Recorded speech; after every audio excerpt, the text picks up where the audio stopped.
All right, guys, what's going on? How's everyone doing today? We're going to be going live here with Nick from Breaking Bad Boxing. He'll be on in a second. Just want to do a couple little intros before we do that. Guys, if you haven't already, click the link that's pinned in the comments section below right here. Join our Johnny Says Boxing VIP Discord. It's only a couple bucks a month. We also launched a Patreon for all the boys who've been asking. Another way to support the channel. That's linked there. And when Nick comes on, we're gonna break down these Japanese fights. We're gonna break down the Australian fights for all the Aussies out here.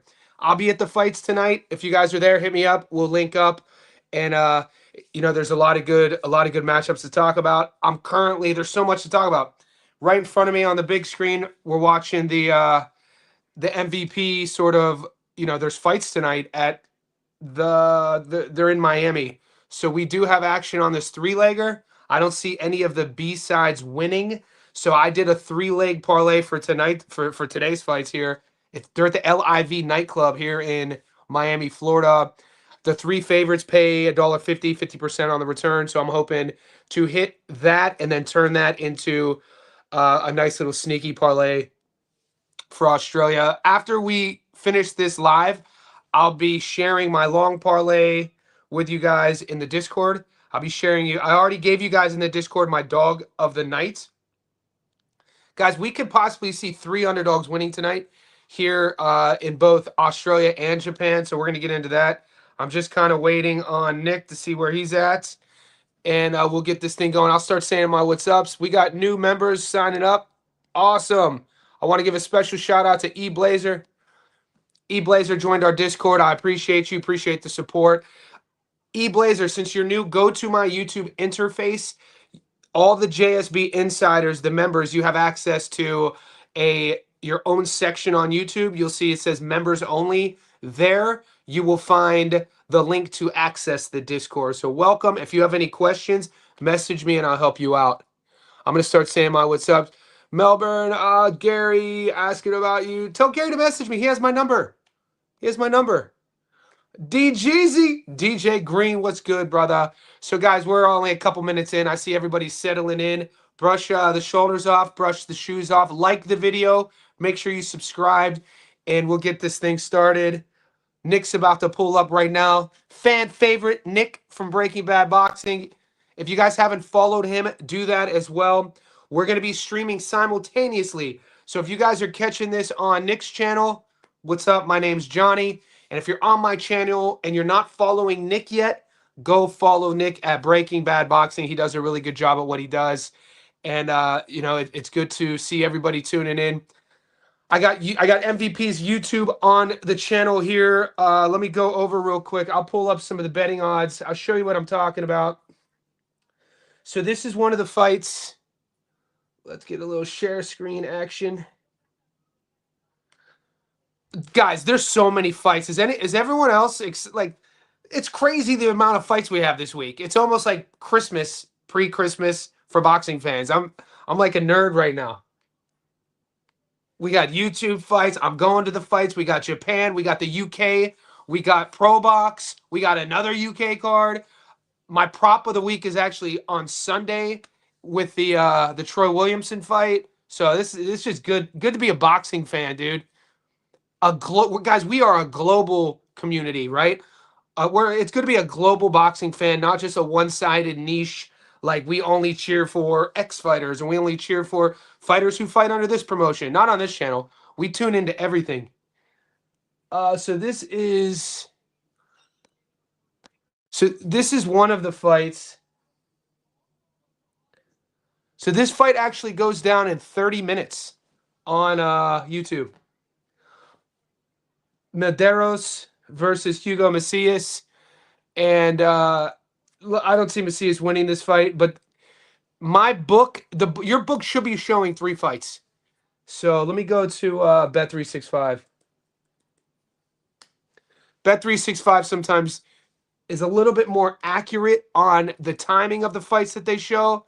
It's just, for me personally, the interface, something about the interface.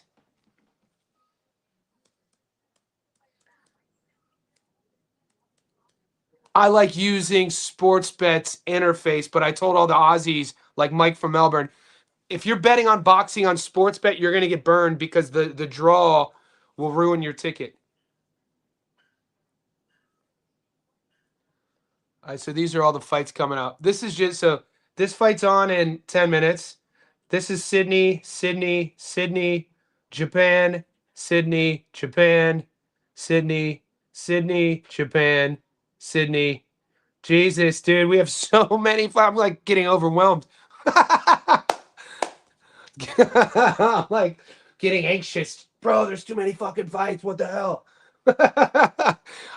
Guys, if you haven't seen my breakdown, prediction, and analysis of the Tszyu versus Anthony Velazquez fight, that's up on the channel. I also broke down the Nonito Donaire fight versus Tsutsumi. That's on the channel. And Nick and I, whenever he's walking in, he's about 5 minutes late. We're gonna talk about Alasquaga Princess is fighting on the Japanese card. There's a couple world title fights on the Japanese card. You guys have been messaging me all day about Aussie potential upsets. I'm going to relay information to you guys from what I've been hearing from my network about the Australian potential upsets. I am taking at least 2 dogs in Australia. If we play our cards right, boys, there's money. There's so much money on the table. We shouldn't get greedy. And, considering the betting odds, method of victory, I think, is wide open as well. If you're watching the YouTube, we got Badouan. She's a French-Canadian fighter. She's warming up, hitting the pads. She's fighting Alicia Bumgardner this Friday in Australia. Both ladies have one loss. And I got to be honest with you, the last fight with Alicia, she didn't really impress me that much. Coffee. I always get off screen when I drink, so I don't like drinking things in front of me. I got that old head coffee mug too, boy.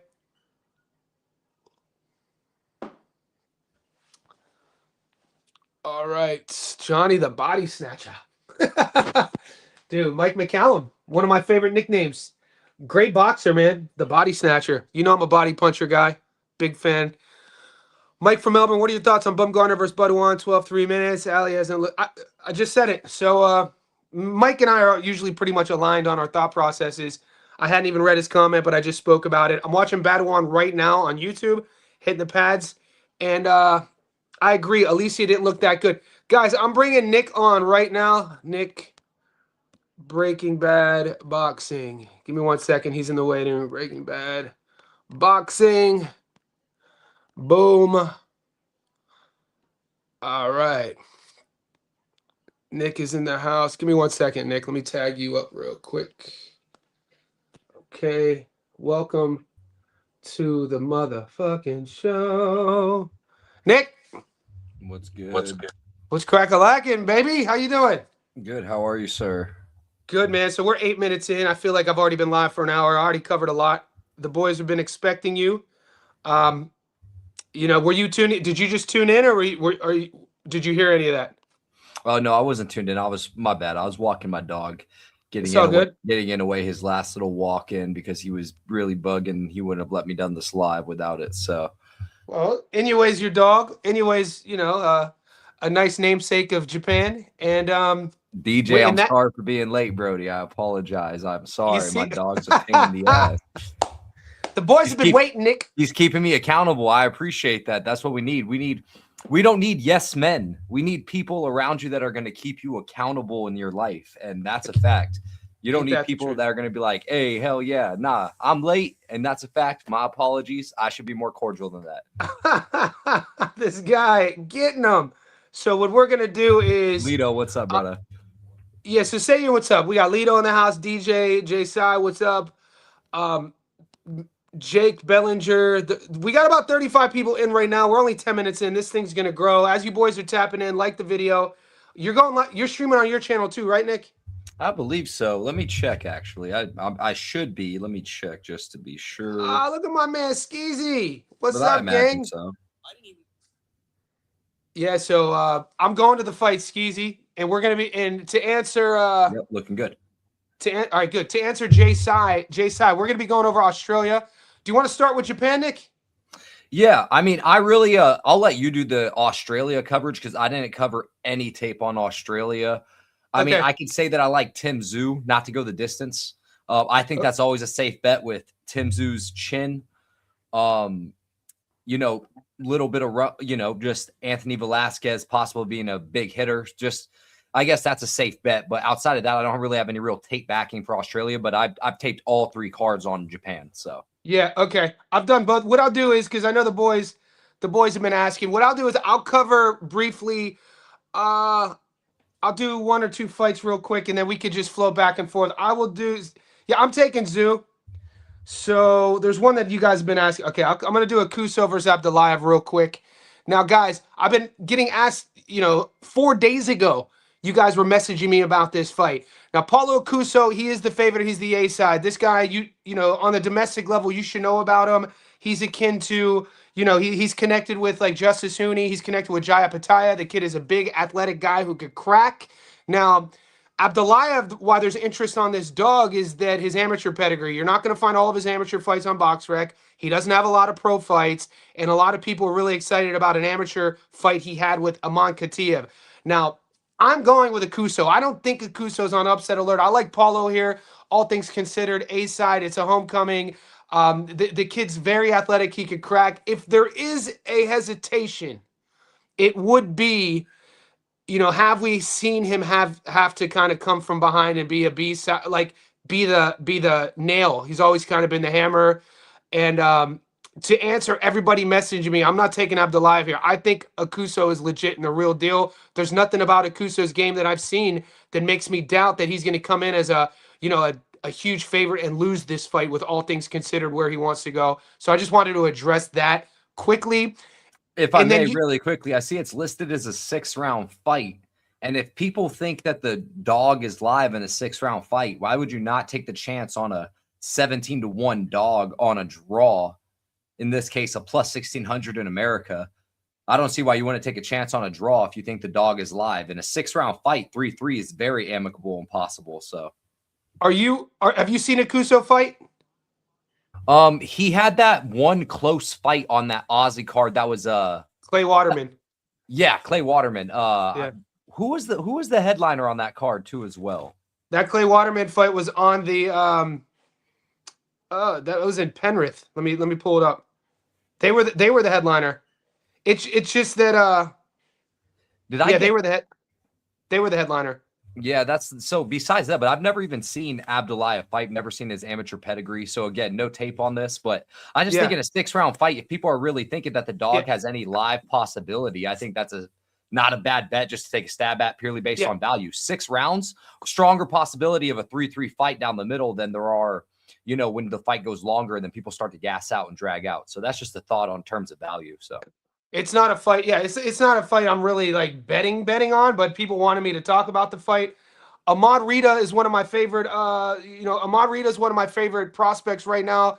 He's a young prospect. I watched him live in his last fight. He fought a 30 pro veteran in Bruno Tarimo. Bruno, really tough professional vet guy, and Rita blew me away watching him live. How quick he is, his management of the pocket, his timing, his counters. I think Rita, obviously, he's a favorite for a reason. I just wanted to mention him just to bring him up. If you guys are true blue boxing heads like myself and Nick, that's a name for Australian sort of on the domestic scene. Put an asterisk by Ahmad Rita's name. Comes from a fighting family. Lives in the gym. What else? Fawcett's. Somebody asked about Fawcett on here or no? See, I've been getting people been fucking. We're in the weeds talking about Jason Fawcett. I do like Fawcett's fights though. Have you ever seen him fight, Nick?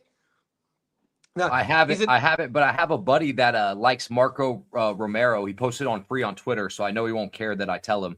My boy, Desperate Times Ryan, shout out that man, very sharp cat. He likes Marco Romero by decision here in this case. The people that are judging it and refereeing this fight are his trainers and training partners. So very Australian boxing of them, if you ask me. Yeah, so I'm gonna play. Hopefully, when you start getting like real insider info, the boys will send you messages that disappear on Instagram. So I was like, so one of my guys who I'm not gonna put him on blast. He okay, he goes. All of his messages disappear because he's a fighter and he trains with a lot of these guys. I'm going to read what he wrote about Cohen Mazudir because I see the boys are asking about him. And all he said about Marco, I know he continues camp. He goes, but I think the one is tighter, more of a gamble because Fawcett is definitely unreliable. So my boy says he has Fawcett to beat Romeo. Already put his bets in. I think this one is a tight fight, more of a gamble because Fawcett is definitely unreliable. Besides that, I know he continued his camp since his last knockout victory against the Uzbek, meaning he is hungry and switched on. He's a dog in the ring. I've sparred with him many times. I think could be Marco could be shy in the pocket. Not sure. Have to talk to his coach. We'll see. So it's another one of these fights. Those odds are gonna get.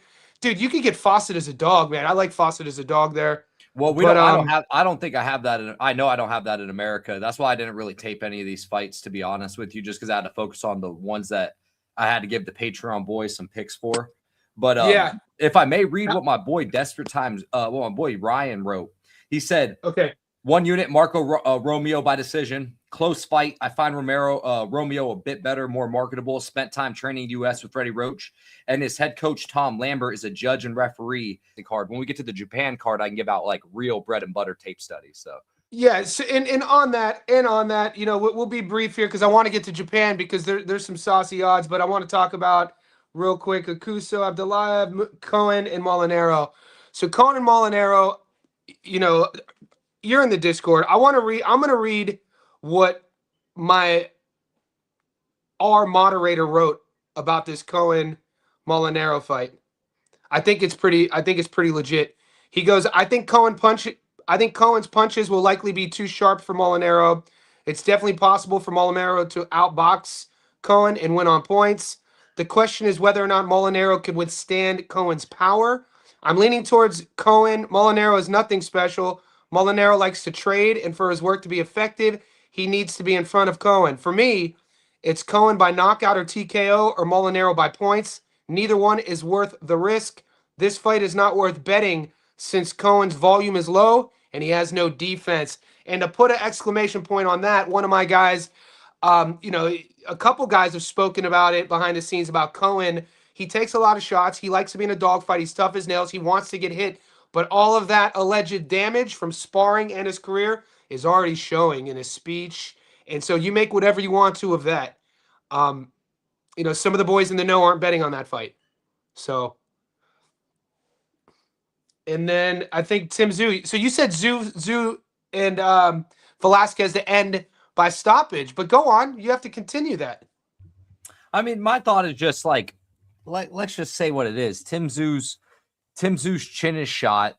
I've read some online creepings and this is again this online creepings and online rebellings when you dig too deep into the crevices of the boxing world, is that Anthony Velazquez really hasn't even been training. The books have it under 5.5 rounds, so they have it in a 10-round fight. They favor this fight not to go the distance. So, I mean, you could just put simple wiki capping math together, and I think 2 and 2 equals 4. So that's really just kind of like, and of course, no tape on it. I don't really know how good Anthony Velazquez is. Quite frankly, I don't even know. I know he's like 18-0-1, if I'm not mistaken. Yeah. But that's literally it. That's literally just my thoughts on it. Quite frankly, I mean, even the books. I mean, if you look at it, the books have it at 5.5 rounds. So the books truly even favor at that point to not even get close to the distance. Yeah, so Anthony Velazquez, he's a tough Massachusetts kid, comes from Springfield. His coach is in our group. Shout out to Coach Bermudez. Coach Bermudez is all over. He's going viral right now in Sydney for, he's said a couple really poignant things in the media about this fight. Now, when you look at Anthony's, and Coach Bermudez is a G, by the way. I want to pinpoint that, and before I say this next bit, when you see Anthony Velazquez's opponents, when you watch his fight style, he is a pressure forward puncher, similar to Tim. It's just that I feel that he's not on Tim's level. I think they're bringing in Anthony for a reason. He got a good record. It's going to look good when they tally the scores up and see that Tim has beaten another undefeated guy. It's a good projection, sort of prop up fight for Tim. I think Tim stops him. I think Tim's too sharp. I think he's too quick. The kid is, people forget, mate, July 2023, this kid's a world champion making T-shirt hit lists with Charlo's name, EJ's name, Bud Crawford's name, and then he loses 3 out of his last 4. And both Fundora fights were kind of, all of his fights. I want to see, you can make a case even for the Murtazaev fight. it's like the lack of adjustments there, the lack of game planning there. I think that the camp change should have been made there rather than after. And we'll see.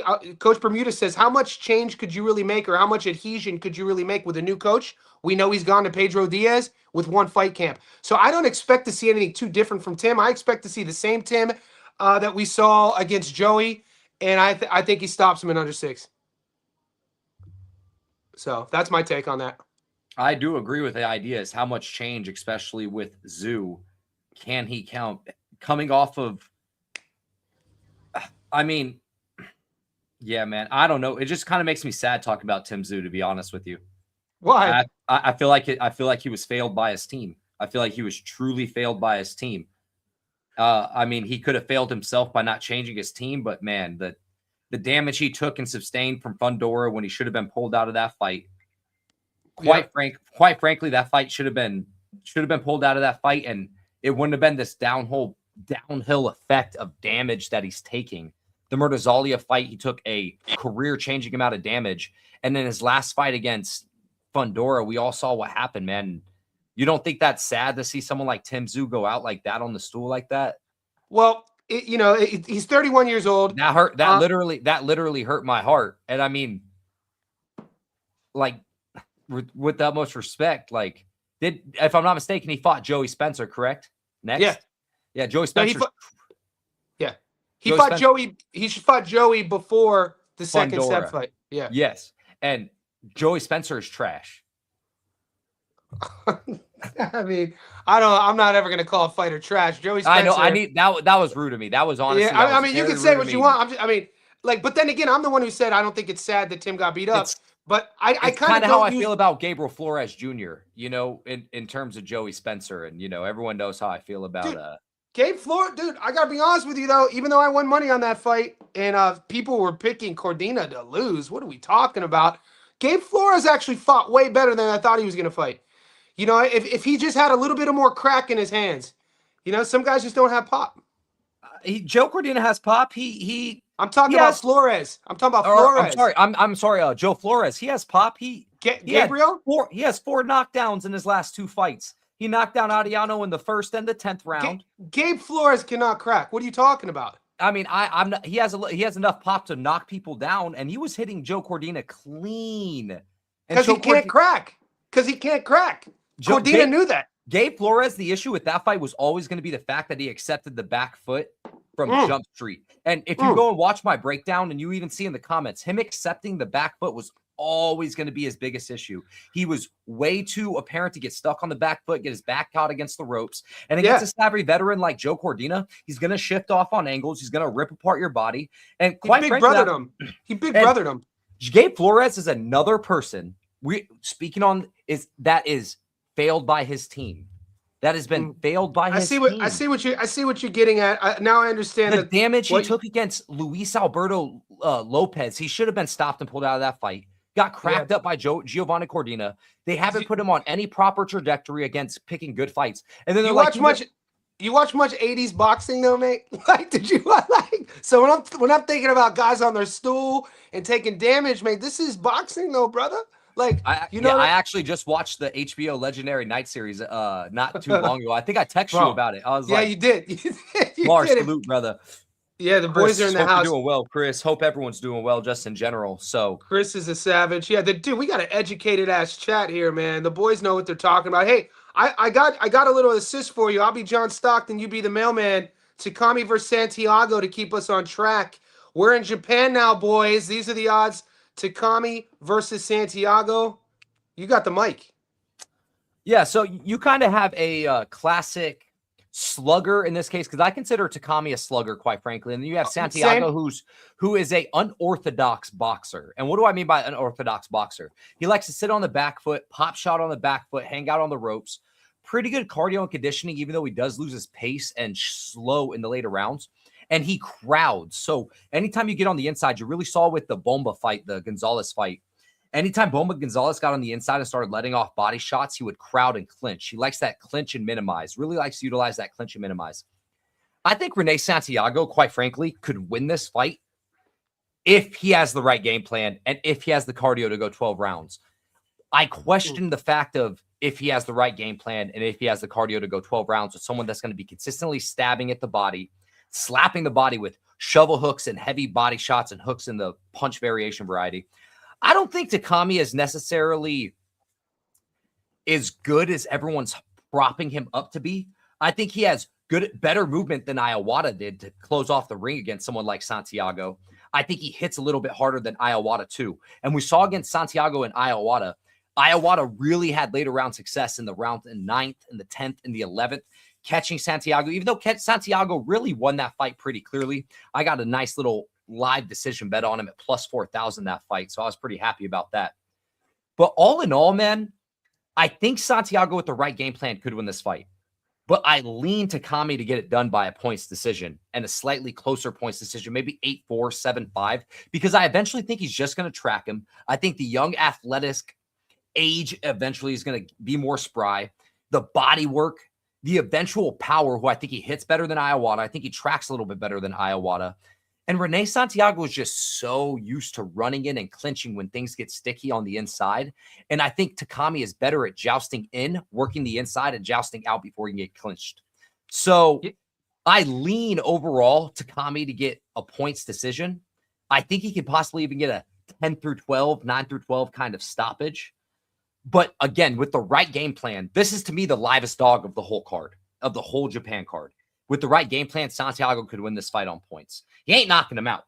He ain't knocking Takami out. That's just not happening. He doesn't have the gas tank in the later rounds. He doesn't have the pop to do it. And he's so used to sitting on the back foot for so long. But Santiago by points decision, if you're looking for a live dog and a live dog value play, Santiago by points at plus 600, really not a bad play. I'd shop that around because you can get it at a better number at other places too. So that's my thoughts on the fight in total. Yeah, what I see here is I think people really it just depends on what do you like. You know, Takami's last fight against Eric Rosa, people were hyping Rosa up. We covered that fight on the channel. We were spot on that Takami was going to finish that fight like he did. I think Rene Santiago was actually my second breakdown I've ever done on my channel. Was it? Was Takami Rosa. That's when you had the OG the OG fight playing in the background. I remember watching your breakdown. I was like, this fool's going to get flagged. You had El Finito playing in the background on your TV. Finito Lopez playing Ricardo Lopez. Yes, sir. Which is hilarious. I didn't even think about that, but that was like Rosa's downfall was always going to be his cardio in that fight. Rosa has a horrendous gas tank. That amateur pedigree did not do him well coming to the pros. And another thing too as well is Rosa really tagged Takami a lot more when I rewatched the highlights that I could piece together, because it's hard finding that full fight on the internet.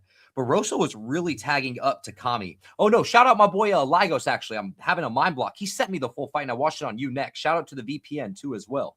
So, Rosa, we watched so much tape, bro. My brain shout is out cluttered. To the VPN. When VPNs are getting shouted out, boy. Needed it to watch that, quite frankly. Yeah. So I really, that's like, again, I think Santiago's the livest dog on the card. I think. So my take on that, though, is I like Santiago. I like that he uses the entire ring. I like his counterboxing. I think he's sharp. I think if he fights him at range and distance and doesn't play in the Takami front foot, rock'em sock'em game, I think Santiago's super live here. I think he's coming in. I think he's coming in to win this fight. This is both of these guys are champions, and I think Takami. I mean, I never rated that last win. It just depends on. I think the odds are really much a factor of people looking at Renee's record, 14-4, never been stopped, and Takami coming off of that knockout win against Eric Rosa. But yeah, this is my dog of the night in Japan. Is Santiago on points at plus 600? Let's go, dude. What are we talking about here? Yeah, I really think. I mean, the safest play, in my opinion, is the fight to go the distance. I think that's overall the safest play. Renee is definitely a live dog. Good live bet spot too, as well. A really good live bet spot. But yeah, I mean, I think I covered all my bases that I wanted to on that fight. I wrote a full in-depth breakdown on that one. Do you want to go?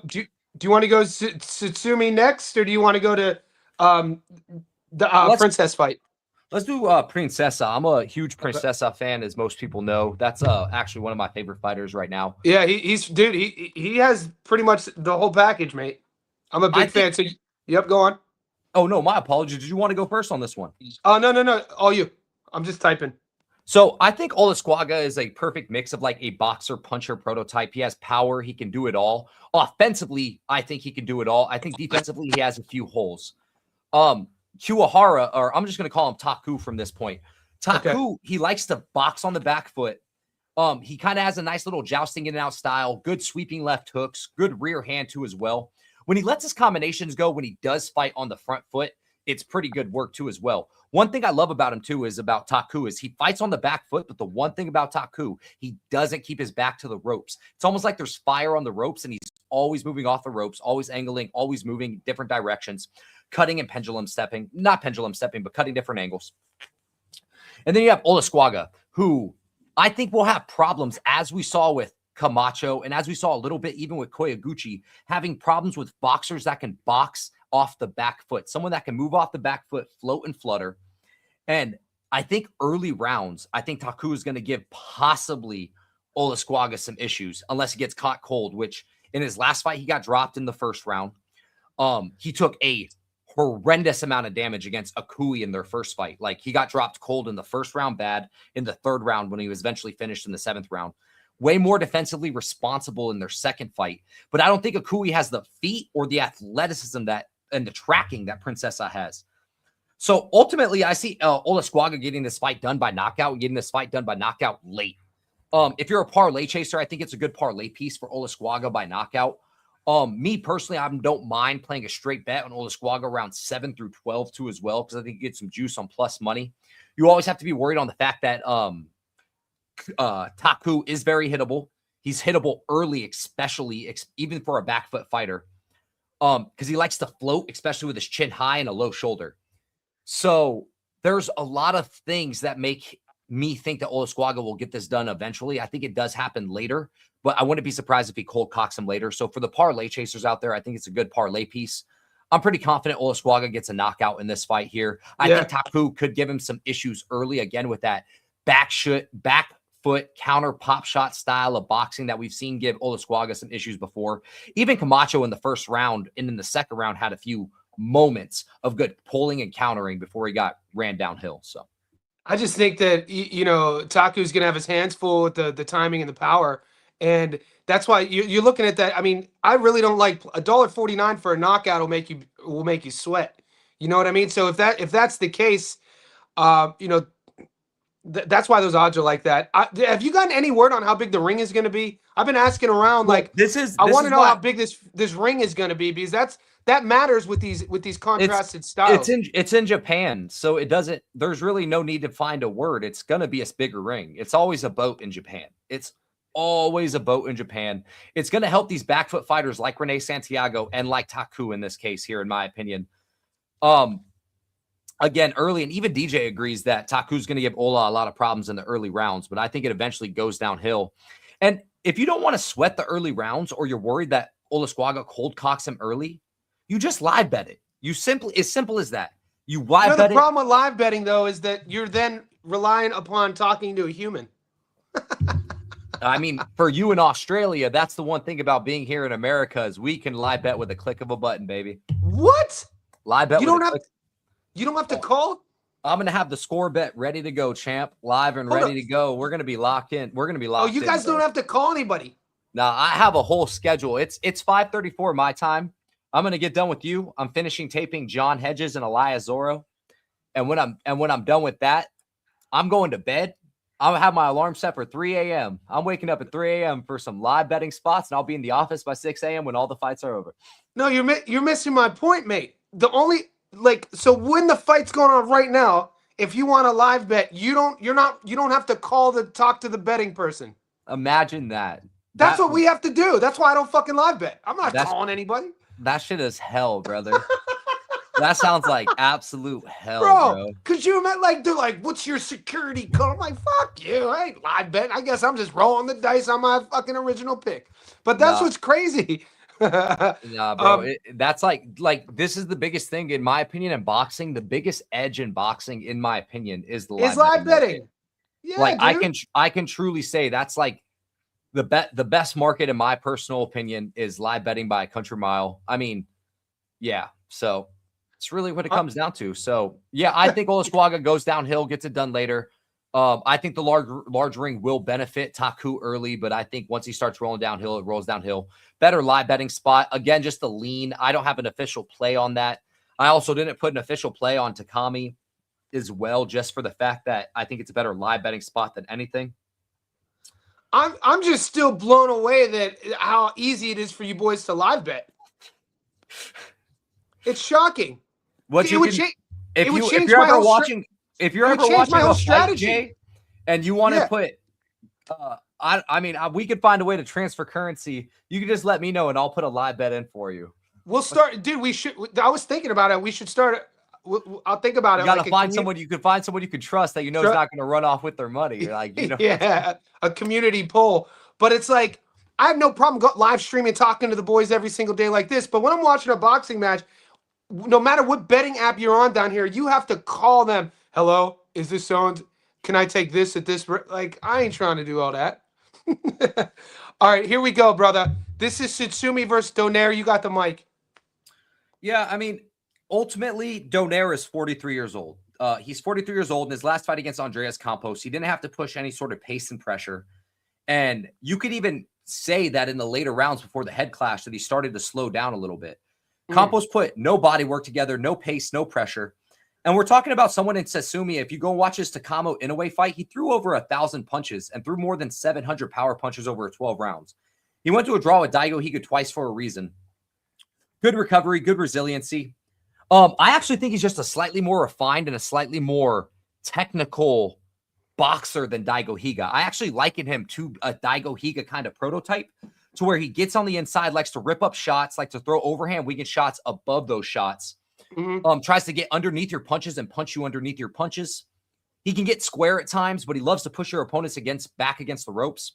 And I see a lot of people picking Donaire as an underdog. And I could be wrong for this, but I don't see how. I think a fun bet to do is Tsutsumi to get knocked down and to win the fight at plus 600, plus 750, depending on your book. That's a fun ass bet. Tsutsumi could get knocked down early by the Filipino Flash, in my opinion, the first 1 through 4 rounds. But I promise you guys, and I promise you, this fight will start going downhill. This is what I can promise you. Tsutsumi, if he doesn't get knocked down in the first 4 rounds, he's going to put together a hellacious pace. And I mean hellacious. And I'm skeptical that a 43-year-old Donaire at 118 pounds, regardless of how good he is or once was, who has been cracked before by a Nicholas Walters, if I may remind you, even though it was 10 years ago, and has been fed to the wolves in Japan before by Inoue, super fight series or not, regardless. Guys, this fight will start going downhill. And if you guys see Donaire's back against those ropes, getting tagged up on rounds 2, 3, 4, you go live smash that knockout fight, not to go the distance prop right then and there, because this fight will end up going downhill. So those are my overall thoughts on it. Donaire has that counter left that everybody loves to talk about, but how great is his reaction timing? It was okay against Andreas Campos, but again, Andreas Campos did nothing that fight except for the back foot, put out no volume, and I didn't even go back and watch his fights from 2023. And one thing, too, that I also like to talk about, Tsutsumi was out with an injury, but he was also probably rehabbing, trying to get back into the gym. Donaire is taking a bunch of different broadcasting gigs, just 1 foot in, 1 foot out kind of deal. And that's dangerous against someone like Tsutsumi, who death by 1,000 punches, but he has pop. All of these things mount to Tsutsumi, Tsutsumi just rolling downhill. So I think so too. I broke this fight down. I thought Donaire was going to retire in 2019. Like, this guy, people talk about, the lead hook is legendary, but mate, this guy, that lead hook we're talking about was over a decade ago. Andres Campos, he's a domestic level Argentinian fighter. We covered that fight. That fight ended odd. Donaire's speed, his reflexes, his timing, he's flat-footed. All of that is that's a dream of what it used to be. It's Tsutsumi. His slow feet. Oh my God, his feet are awful. Tsutsumi though, here's the game plan with Tsutsumi. He needs to just be patient. He needs to not take any unwanted risks in those first 9 to 12 minutes. And like I said, he is going to see Donaire slow slightly. He's going to pour it fucking on. And I don't see a path to victory for Donaire. And the lead hook, Man, Tsutsumi could take a shot too. His recoverability is great. When he got dropped by Higa and get up and then smokes Daigo Higa, smokes Daigo. And one thing too, his eyes in the pocket when trading are beautiful. Like his eyes are literally locked in. Like, man, he almost has that like Oshaki Foster crazy wide eye to him when he's standing in the pocket locked in. Yeah. Yeah. So I don't see the upset. This is the one underdog that I would be. You can come back and call me an idiot on my channel. I don't care. This would be the one underdog I'd be shocked if he won. Same. I like he's gonna. Donaire's gonna have to be like brilliant with his jab.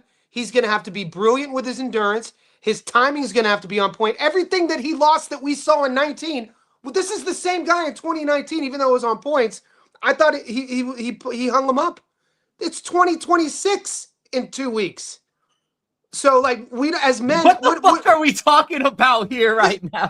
That's what I'm talking about. We're talking about Bonito Donaire. I know, regular champion or whatever the fuck it is. What's going on with that bullshit? What, dude? That's another thing we need to talk. The WBA. What is going on with the WBA? With Vargas, if I'm not mistaken, I believe his mother passed away. I could be wrong. I'm not trying to spread any false information. I believe something happened in his family. But both of these guys are supposed champions. Full world champions. And Tsutsumi was a recess champ, full world champ. Do you guys understand how shitty that would be for boxing if Donaire won tonight? Yeah, it's a weird thing. Well, where does he go from here? I don't think it happens. Also, watch the weigh-ins. Watch the weigh-ins. Chris, do me a favor. Do me a favor. If you really think he's going to land the left hook, bet Tsutsumi to be knocked down and win the fight at plus 600. No, he thinks Donaire's going to land. He thinks Donaire's going to end the Tsutsumi to be knocked down and to win the fight. But to win the fight. Dude. Yeah. What that's I don't a fun, sneaky one that I'm putting half a unit on just because I think it's so fun and it is very possible in the first 4 rounds. But I don't think he puts him out cold. Dude, his shape and conditioning is wicked. One thing we didn't mention about Takami, by the way, too, as well. He's been saying that this is his last fight at 108 for a long time, by the way, guys. So the weight cut could have been bad for him. That's one thing to mention that I haven't seen a lot of people mention. This is his last fight at 108, and then he's moving up weight classes after this. He's the thing about Donaire, last fight. If you go to Instagram, go to Donaire's Instagram, you see what he's looked like, his physical shape. He looks soft around the middle. He's 40-3, dude. Like not every 43-year-old is fighting for world titles. So my hat goes off. We're the same age. I'll be 44 in a few months. So we're the same age. So I know how hard it is to stay in shape year round. It's not like Rene Santiago where he has the rabbit feet to keep him off, the happy feet to keep him off for this time. His feet looked horrible against Campos. Yes. And I could be looking dumb. I brought that up in my tape. I brought that up. That was one of my talking points in my breakdown was the feet, the flat feet. Your flat foot against Tsutsumi, dude, good luck. You don't want to be caught in the middle getting tagged up with body shots against Tsutsumi. Good luck. 1 second. I have this, dude. 1 second. I have this punch stats. Tsutsumi versus Inoue. This is just insane here. Even though I know not a lot wasn't landed, but still, just think about the volume here. He threw 1,068 punches, landed 262 of them. He threw 236 total power punches out. He threw 778 power punches and landed 236 of them. 156 of those power punches being to the body. 156 of those power punches being to the body. Let me repeat that once again, guys. Yeah. No, that you got to pay. In Donaire, Inoue is a young gun, and that win is aging like fine wine, brother. Yeah, fine wine. Especially what we saw 2 weeks ago. You know, I definitely, you know, what he did to our boy Kickbox. Someone in the comments sell me on how Donaire wins this fight. I can be sold on Taku. I can be sold on Chris. I appreciate you, brother. Thank you so much, man. I can be sold on Taku and I can be sold on Renee. This is the one that, like, I'm planting my flag so hard. Watch Donaire come out and just make me look ridiculous. Smoking with the left. It happens. What's up, my brother?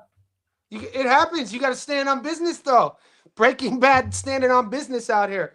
Always. We're about 45 is there anything other fight? Did we miss one? There's so many fights this weekend too. I have I'm going to be taping Shamika Johnson fight and the Bumgardner fight. Yeah. I think the Bumgardner fight's going to be closer than people think, boys. People are just writing off Bonet. One thing that's to note about it too as well, it's 12 threes, 3 12s. Yep. 3 12s, 12 threes. Bada bing, bada boom, skis. Which, I mean, both of them have one loss. I don't like the way Bumgardner looked in her last fight. She didn't blow me away. We got... You said Hedges versus Zorro. People have been asking me about the Hedges versus Zorro fight. I haven't finished my tape yet. And I don't want to... Subi leaves himself very wide open to the right hand, left hook against Higa, and those punches are Donaire's best punches. Yeah, while I understand that, they're completely different fighters. You have Donaire that's going to stop and wait and plant for the counter as compared to Higa. He's trading. They're sitting there and trading in the pocket. Donaire's not going to be standing there winging shots with Tsutsumi. It's a different type of style of fight you have to take into consideration. Yes, he leaves himself open, but these are things that a young fighter, a 29-year-old fighter, can go to the gym and build up fight over fight and get better at and learn over. Donaire is a finished product. His ceiling is done. And you're telling me Tsutsumi doesn't understand that he doesn't have to watch for that left hook and that right hand. Yeah, circle away. I mean, this is day one textbook when you're teaching orthodox fighters how to avoid power sides and lead sides from an opponent. You know, he knows what Donaire's strengths are. We'll see. I'm on that same hill with my flag dug into the dirt. I don't see Donaire doing it in this fight. I think Tsutsumi is going to be better than him in a lot of these spots. I think he's going to, you know, we might not, this probably will be Donaire's last fight. Yeah. What does he do if he loses? I'm just putting it, I would just be surprised if Donaire didn't get finished this fight. Just being completely honest. Like, it would be like, I guess the old man, one last hurrah, or maybe Tsutsumi carries him because he's a legend and he's a kind young man, but I don't see a Japanese fighter doing that though. I don't either. They're too gang, bro. They're warriors, brother. They're dude, warriors. For sure. I haven't finished my Hedges tape, so I don't really want to give out a pick on that yet, just because I haven't finished it. And you know I'm always suspect about giving out anything without having. Pull up that odd fluctuation though, real quick. Zoom out real quick for me. That's cool that your app has that. Yeah. So we're gonna add this feature to our live stream, by the way. The Boxing News Today live stream. The Boxing News Now. Boxing News Now. Because we have the live odds, but we're gonna add the fluctuation is important to see. It's it's good to see the stats, to see where the money's coming in. If they're look at the trends. Yeah, man. I mean, well, I watched when I went to place a bet. I watched a bet change right in front of me before I could click it, and it said accept odds at a worse odds. So I jumped books and went to a different book to find better odds. Yeah, I mean, Tsutsumi is, yeah, man. This is my prop of the week, by the way. Look at Julius giving away free game. I gave this away in the Discord. I think Simpson at $1.85 to stop Troy Williamson is my prop of the week. I love that's probably the bet I love the most the entire week and weekend is Williamson to get stopped, which sounds kind of crazy, but I think if you want to make the chalk square parlay of the week, the Johnny plus Breaking Bad boxing chalk square parlay of the week, you do Simpson by stoppage and you do Olasquaga by stoppage. Nice. Let's see what that should give you like a plus 150-ish odds, something like that. It's yeah. I mean, I think that's I think Olasquaga gets Taku out of there. I think it can happen early. I think it happens late, you know. $1.50 and $1.85. I mean, plus 175 is great value here, boys. That's actually I'm actually surprised. I thought it'd give you like plus 150, but yeah, no. Plus, there we go. Boom. Yeah, plus 175. It's good value. Hunter gets your money back plus 175. Eaton. I think Callum Simpson is overrated. Troy Small Pass is best. Yeah. Look, we break down so many fights. It's not like we're picking guys to be Hall of Famers. We're picking funny. Reads. We're reading out here. We're reading. We're writing. We're doing arithmetic. I used shout out the boy Lorgol, who's also in your chat. I used AI today to take a picture of my handwritten notes and to transfer them into notes on my phone. First time I've ever done it. And I was going through my tape notes, which is funny. Since I've been doing Breaking Bad boxing, I have 4 textbooks, all filled notes front to back. It just like kind of like I'm reading some notes of fighters. You already know. See, you understand. Yeah. I'm reading notes of fighters that I had no clue I've even taped. Has that ever happened where you're like, oh, you're like reading notes, you're like, dude, what am I? What? Like, I'm talking about fighters that I hate. This is gonna sound crazy. They're like a flash in a pan for you. And then you go back and look, you're like, dude, I taped this fight, or I bet this fight, or I've given out a pick for this fight. Just kind of blows me away when stuff like that happens, because when you actually are consistently taping, legitimately just on a rotation of tape, it blows you away like how much you really know some of these fighters that you think you don't know. And you're like, oh my God, I know them for this reason or such and such. So bro, this is one of my old tape books. This is one of the UFC card. Chidi Nugavachani versus Marc-Andre Barrio. Jason Witt versus Phil Rowe. The power bar, brother. Dude, I'm doing tape. Jason Witt. Honestly, Jason Witt is summed up in one word. Chinny.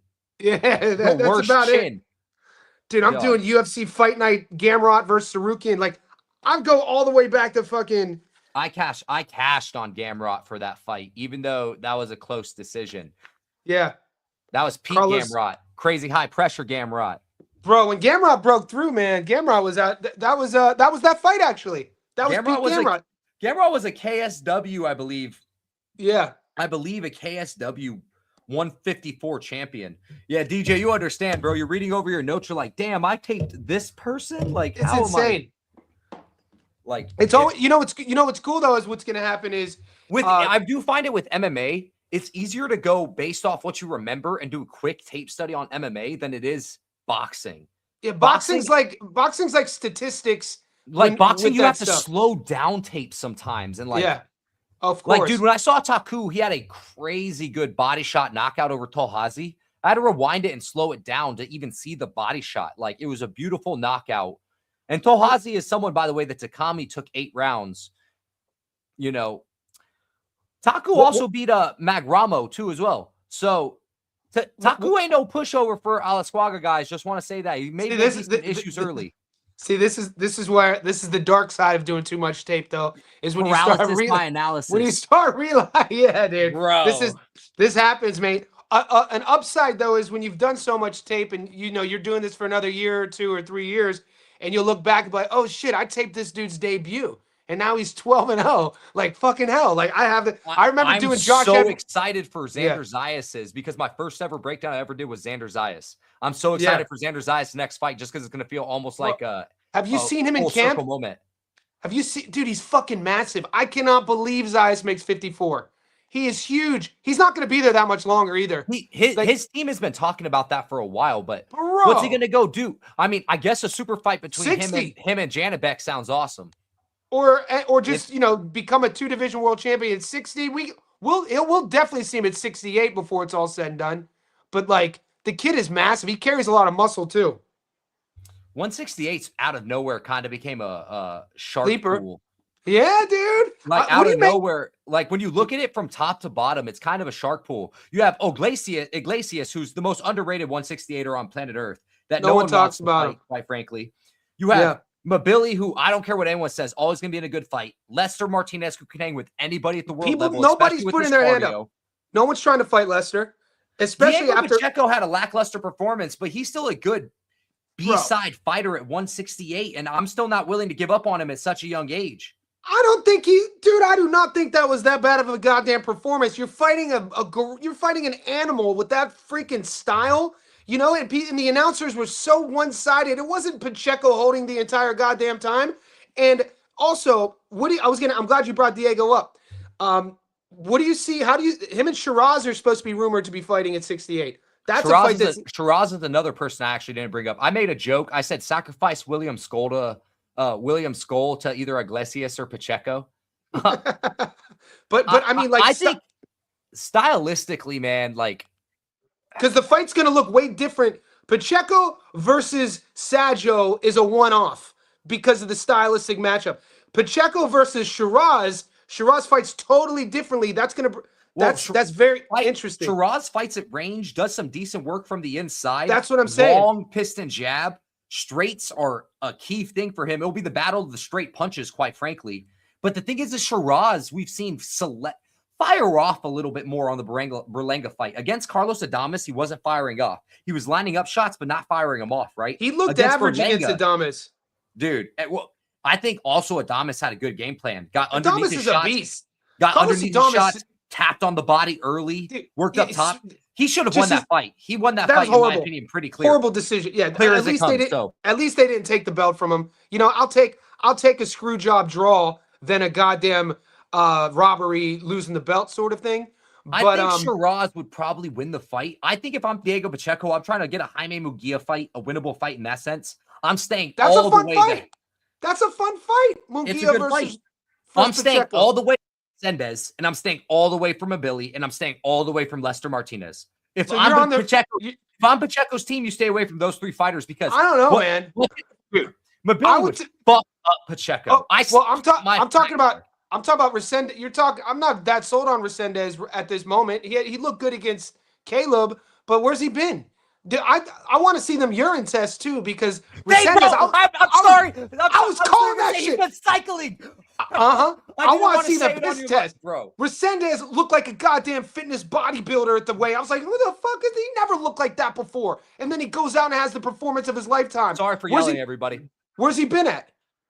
Sorry for getting so excited because you literally stole the words out of my. I literally was like, he's been cycling, brother. Like, come on, we know where he's been. We know where he's been. My issue is with Diego Pacheco is I think he's gonna have issues with fighters that don't crowd the space and know how to work the body on the inside. Mike Ross said Breaking Bad has that professional radio voice. I appreciate that, bro. That's hilarious. I actually had a teacher, OG, Mr. Jones, played basketball at Boise State. Dude was the dopest. He told me since my sophomore year I need to get into radio. he used to tell me from the jump street because I used to walk into his class and just start spatting off college football analytics to him. I've always been an analyst nerd. You got to listen to the old timers when they give you advice, big dog. You know, Timu Mabili had Diego in trouble. The real Mabili, yeah. Look, add things to Diego, bro. That's what I'm saying. Like, he had him in trouble, and he would have stopped him. Mabili would have stopped him. And Mabili, dude, the one thing about Kevin Lee is he fights similar to Mabili, right? But the volume's not the same, and the punch selection is nowhere near the same. Diego will at least plant his base, rip off shots on the inside that have meaningful punches as compared to Tszyu, are coming over, throwing weakening shots that he's hoping to catch over top, which do land at moments.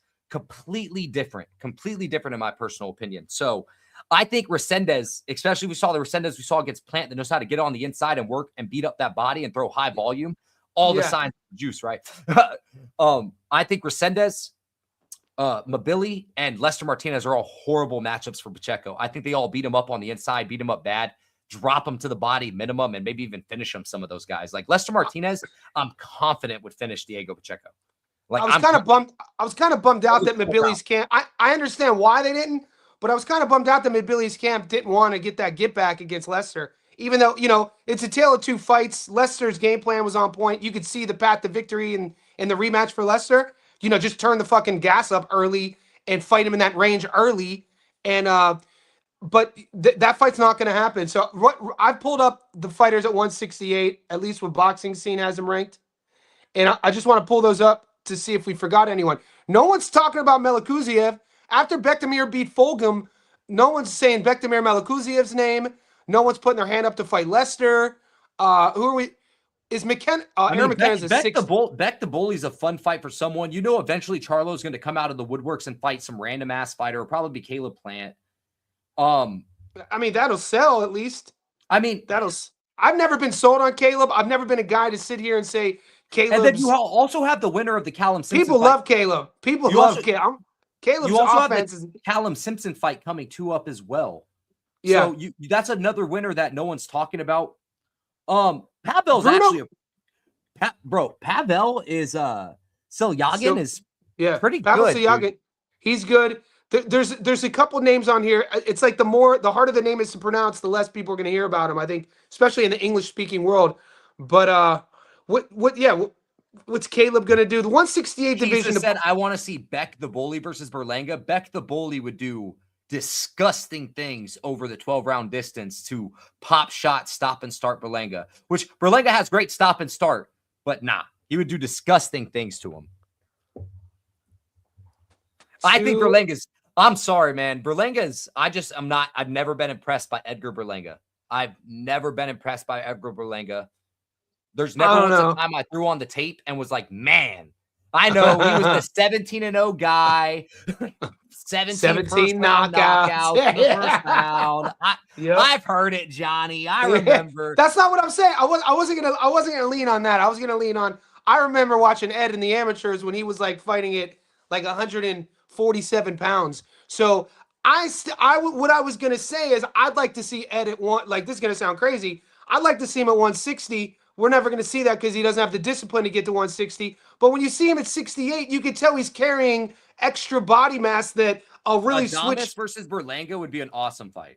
But you know what I'm saying? I want to see Berlanga with his fucking like superhero physique. I don't think we'll ever see it because he got that money now. But the pop he would have at 160 would be absolutely insane, bro. This is when you look at a guy. Think about like. Can you highlight Mike Ross's latest comment for me? When are we going to stop caring about this in pro boxing? At what point are we going to stop giving a hell? And Mike, you know I love you, brother. You know I don't mean this with disrespect. Mike's the big homie. Mike knows I'm just a passionate. I think Mike at this point has heard me plenty enough that he knows I'm a passionate ass dude. When are we going to stop giving a shit about amateur careers? At this point, it's a talking point. It's a talking point. If Maxie Hughes' trainer didn't have a heart attack, hope he's doing well. Prayers up. And Maxie Hughes had one more round of gas. That was a draw fight, or he was beating Usmanov. I'm still pissed about that. Still pissed about that. But how many of these amateurs have we seen? Jazza beat old boy. Christopher Rios had that dub on old boy. Soufain, that French storied amateur. I forgot who he fought, but he got beat up on. Galoyafai. I mean, there is a asterisk to that one. Frankie Rod was on the gear. We get it. Crazy gear. Kona Walker versus Pat McCormick. That goes back to my first point. His team failed him. That's how they knew about it, bro. But they knew it. Did you know go to box? I'll go pull a box rec. Frankie Rod's fight right before that, 6 weeks earlier, was in Texas. Pat McCormick, too. Thank you, DJ. Yeah, McCormick versus Kona. We smacked on that McCormick on Kona live. Plus 650 plus. I ain't trying to hear these live bets. We don't have those options. I'm sorry, bro. I'm telling you. Once I saw Kona win round 1, I said, oh my God. I literally said, Kona, the engine who needs to win later rounds, is winning early rounds. Come on. Yeah, it was what Kiza said here. My boy Pat got punched out the ring the other week. He the best UK amateur for about a decade. Yeah, Badr Gaziev was a very highly touted amateur. Jazza getting elevated to full world champion. Shout out to the Unks. Yeah, and Unks, baby. Dude has a hell of a tough fight against his own Tsutsumi. He got paired up against Tsutsumi. How about the Sugar Nunez versus Navarrete upcoming fight? That's the one where I'm like, I know you saw. I got my tickets to that. I'll be there live, baby. We are blocked. Damn, bro, you're stoked. See, I literally could, with this janky style, those long weaving hooks, those casino hooks and shots.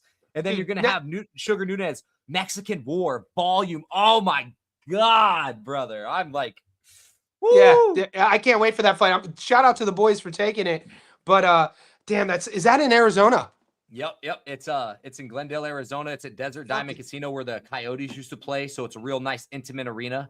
I was there once when the Buckeyes played in the Rose Bowl, I think in 2001. They played in the Fiesta Bowl in Glendale against it was years ago, but that's the only time I ever spent. And then I think I ate mushroom once in Flagstaff. That's hilarious. It's funny is I saw the Buckeyes. I saw Ohio State versus Clemson on Adderall, which is so hilarious. So, I wrote my first book using Adderall, boy.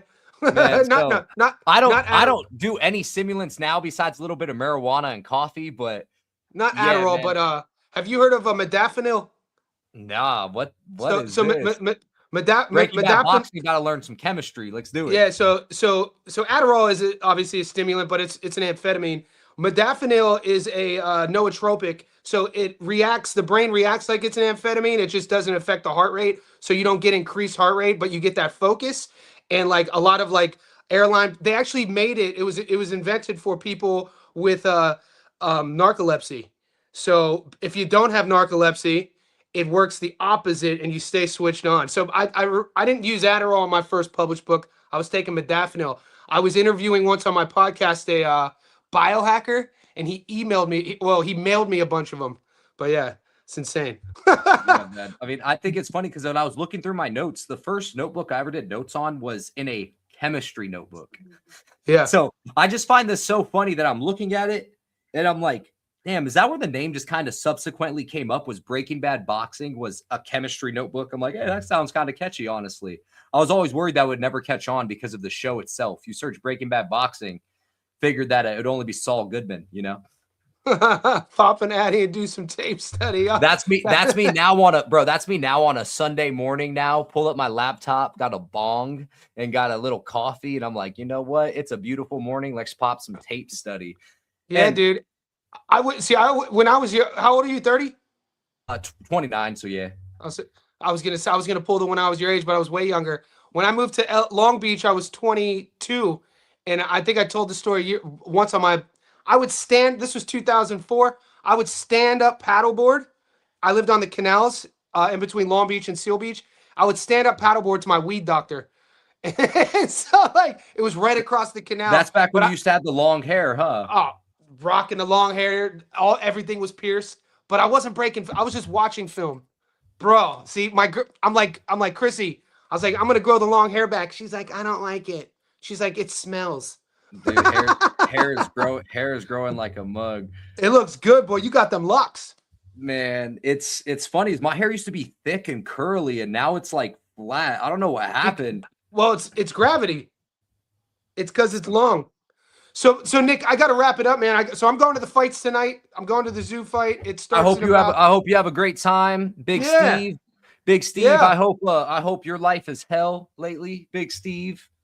I don't like you, Big Steve. I don't know why, but I don't. I'm just kidding. Isn't that your boy? That is my boy. Yeah, that's why I'm just giving him some shit. He's a shit talker, as you know himself. So Big Steve's the shit. Johnny, give the people some undercover props on Sydney. Yeah, we covered it, guys. If you're just tapping in, we're over an hour in. Go to the first 10 minutes of this live. We talked about the Australian card, but Big Steve, I'm gonna give you my Australian parlay in the Discord in about 30 minutes after I finish folding some laundry. Hey, well, I appreciate you having me on, Johnny, man. It was nice to do a little collab. It's been a while since we chopped it up on here, man. So yeah, brother. Appreciate you, bro. So we have a UFC card in what, 3? We don't have one until the end of January. We don't have one for like 6 weeks. It's insane. Yeah, so let's behind the scenes, let's talk a little bit more about making that like a regular sort of stream, because we did one 2 weeks ago on the Thursday. With the UFC pay-per-view 2 weeks ago. I want to do more of those with you. Bet, let's do it. All right, boys. Nick, you be good. Good luck to everybody with the bets tonight. I'll stay on for a few minutes. Salute. Take care. Yes, sir. All right, boys. Appreciate everybody tuning in. We're an hour and 8 in, and we still have 50 people on the live. I talk about this all the time. Best boxing community. I'm so glad you boys talked me into doing live streams about 6-7 months ago. I'm so glad you boys talked me into starting the Discord. My favorite thing about what I do online is the Discord. We have about 325 Johnny Says Boxing insiders in there, full savages. I'm just the purveyor of messaging. We got guys who know their shit in and out. Nick's one of them, and that's the best thing about our community. We don't always have to agree on everything, but we know at the end of the day, our bond is boxing, and I appreciate everybody in here, boys. Thank you.